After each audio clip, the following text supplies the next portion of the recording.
ये कैसा नन्हा जादूगर, उड़ता है बादलों से भी ऊपर।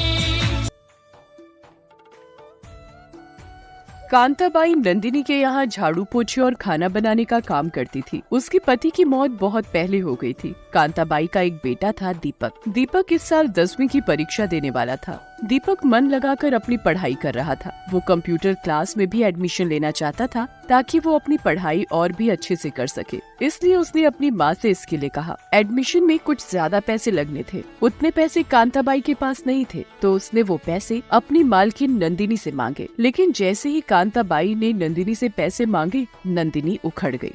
अरे, जब देखो पैसे मांगती रहती हो। पैसे का कोई पेड़ पर उगते हैं? महीने के अंत में तो देते ही है ना तुम्हें तुम्हारी तनख्वाह। मुफ्त में तो काम नहीं करवाते तुमसे। मेम साहब, ऐसा तो मैंने नहीं कहा। वो बात दरअसल ये है कि मेरा बेटा दीपक कंप्यूटर क्लास में एडमिशन लेना चाहता है, उसी के लिए पैसों की जरूरत थी।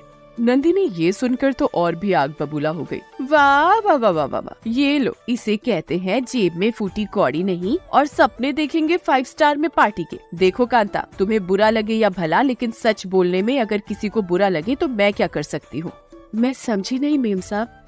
देखो, तुम इतनी मेहनत करके 2 पैसे कमाती हो। उन पैसों को अगर जोड़ो तो भविष्य में तुम्हारे काम आएगा। क्यों बिना मतलब कंप्यूटर क्लास और दीपक की पढ़ाई लिखाई पर पैसे बर्बाद कर रही हो? कुछ नहीं मिलना उसे। यहाँ अच्छे अच्छे पढ़ लिख कर घूम रहे हैं। तुम्हारा बेटा कौन सा तीर मार लेगा? काम वाली का बेटा है, ज्यादा से ज्यादा क्या कर लेगा? मेरी मानो, उसकी पढ़ाई लिखाई छुड़वाओ और उसे भी किसी काम धंधे में लगवाओ।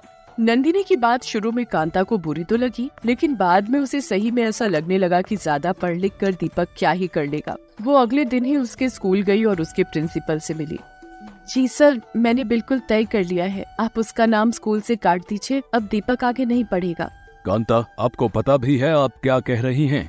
मुझे सब पता है सर, लेकिन मैंने तय कर लिया है कि अब दीपक नहीं पढ़ेगा। कांता, एक बात बताओ, क्या हर हरे भरे पेड़ को कोई काटता है? तुम्हारा बेटा क्या है, शायद तुम्हें नहीं मालूम। 9वीं में उसके गणित में 100 में से 100 नंबर आए हैं, अंग्रेजी में 99, हिंदी में 99, कमोबेश सभी विषय में उसने टॉप किया है। वो भविष्य में कुछ बहुत बड़ा करेगा कांता, तुम मेरी मानो, उसकी पढ़ाई मत छुड़वाओ। सर, मैं तो अंगूठा छाप हूँ, मुझे नंबरों का नहीं पता। लेकिन पता नहीं, आपकी बातों पर भरोसा करने का दिल करता है।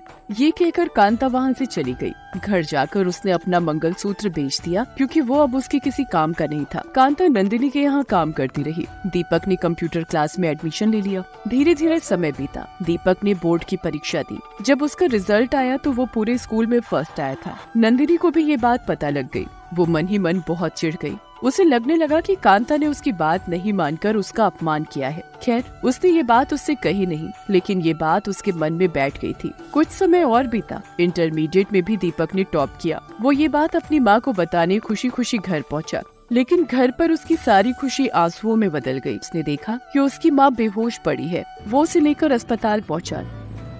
आपकी माँ को मेजर हार्ट अटैक आया था। आप कुछ देर और करते तो शायद हम उन्हें नहीं बचा पाते। अब आपको अपनी माँ का बहुत ख्याल रखना होगा। अभी कुछ दिन उन्हें आराम की सख्त जरूरत है। कुछ दिन बाद कांता अस्पताल से आ गई। वो फिर से काम पर जाना चाहती थी, लेकिन दीपक ने मना कर दिया। नहीं माँ, अब तुम काम पर नहीं जाओगी, मैं काम करूँगा। अरे, ये कैसी बातें कर रहे हो? अभी तो तुम्हें बहुत पढ़ना है, आगे बढ़ना है। नहीं माँ, मुझे जितना पढ़ना था मैंने पढ़ लिया। अब मुझे तुम्हारी देखभाल करनी है। नहीं बेटा, चाहे कुछ हो जाए, मैं तुम्हें पढ़ाई छोड़ने बिल्कुल नहीं कहूँगी। मुझे आज भी याद है, तुम्हारे प्रिंसिपल ने मुझसे कहा था कि तुम पढ़ाई में बहुत अच्छे हो, इसकी पढ़ाई मत छुड़वाना। लेकिन दीपक अपनी जिद पर अड़ा रहा। तब कांता इस बात पर राजी हुई कि वो काम भी करेगा और पढ़ाई भी। दीपक ने कुछ जगह काम के लिए ट्राई किया, लेकिन बात नहीं बनी। वो परेशान रहने लगा। एक दिन कांता नंदिनी के यहाँ अपने बेटे के लिए कुछ काम मांगने गई। मैंने तो तुम्हें पहले ही कहा था कि बेटे को काम करने का हो। तुम्हें ही उसे पढ़ाने का शौक चढ़ा था। अब क्या हुआ? सारे शौक उतर गए? मेम साहब, वो पढ़ाई नहीं छोड़ रहा। वो दिन में काम करेगा और रात को पढ़ेगा। वो ये बातें कर ही रहे थे कि नंदिनी के पति सागर वहाँ आ गए। उन्होंने उन दोनों की बातें सुनी और कांता से कहा, कांता, मुझे अपने ऑफिस में एक ऑफिस बॉय की जरूरत है। अगर तुम चाहो तो अपने बेटे को कल से काम पर भेज दो। लो कांता, तुम्हारे बेटे के तो भाग्य खुल गए। ऐसा कहाँ होता है कि नौकरी की जरूरत हो और नौकरी चलकर घर आ जाए। दीपक नंदिनी के पति के ऑफिस में काम करने लगा। पूरे ऑफिस की सफाई, गेस्ट के लिए चाय बनाना और पिलाना और इधर से उधर फाइल पहुंचाने का काम था उसका। वो सारा काम बहुत मन लगाकर करता। ऑफिस में जब उसे समय मिलता तो वो पढ़ाई में लग जाता। ऑफिस से छूटने के बाद इवनिंग कॉलेज में जाता। एक दिन की बात है, ऑफिस का काम खत्म करके वो अपने इवनिंग कॉलेज की ओर जा रहा था। तभी उसने रास्ते में देखा कि कुछ दिनों से जहाँ रोड निर्माण का काम चल रहा था वहाँ काफी भीड़ है। वो वहाँ गया तो उसने देखा कि एक आदमी वहाँ खड़े कुछ इंजीनियरों को गुस्से में डांट रहा है।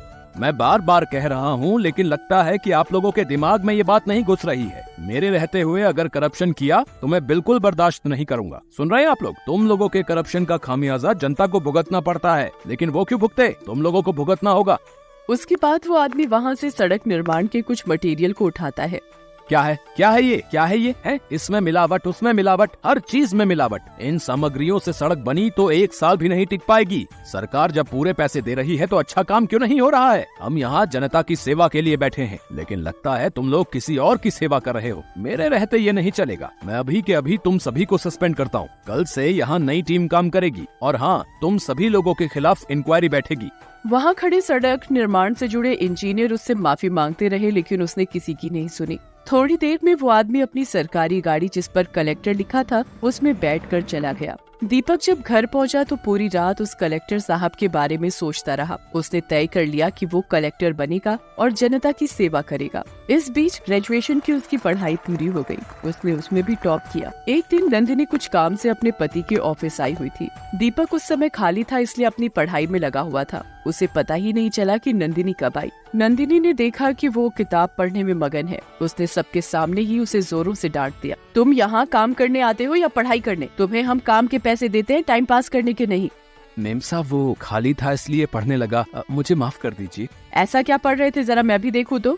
उसके बाद उसने दीपक की किताबें उठा ली। वो IAS की तैयारी की किताबें थी। उसे देखकर नंदिनी फिर से भड़क गई। देखो, सपने देखना बुरा नहीं, लेकिन औकात में रहकर ही सपने देखने चाहिए। ज्यादा उड़ोगे तो मुंह के बल ऐसा गिरोगे कि किसी को मुंह दिखाने लायक नहीं रहोगे। नंदिनी की बात दीपक के दिल में चुभ गई। उस दिन के बाद वो ऑफिस में तो पढ़ाई नहीं करता, लेकिन अब उसके सपने और मजबूत हो गए थे। आखिरकार उसकी मेहनत रंग लाने लगी। पहले उसने प्रारंभिक परीक्षा पास की, फिर मुख्य और उसके बाद इंटरव्यू में तो उसने झंडे गाड़ दिए। जब उसका रिजल्ट आया तो IAS परीक्षा में उसकी ऑल इंडिया रैंकिंग 3 थी। दीपक ने ये बात अपनी माँ को बताई। मुझे तो पता था कि तू कुछ बड़ा करेगा, बहुत बड़ा। पहले तेरे प्रिंसिपल ने मुझसे ये बात कही थी बेटा। सब तेरा आशीर्वाद है माँ। तू ही मेरी हिम्मत है, तू ही मेरी सफलता, तू ही मेरी प्रेरणा। हर अखबार और न्यूज़पेपर पर उसकी कामयाबी की चर्चा हो रही थी। नंदिनी को तो विश्वास ही नहीं हो रहा था कि एक कामवाली का बेटा कैसे कलेक्टर बन गया, क्योंकि उसने तो पहले से ही तय कर रखा था कि कामवाली का बेटा तो ड्राइवर या चपरासी ही बनेगा। एक इंटरव्यू में दीपक ने अपनी सफलता के पीछे अपनी माँ का हाथ बताया और लोगों की प्रेरणा के लिए एक मंत्र दिया। कौन कहता है कि आसमान में सुराख नहीं हो सकता,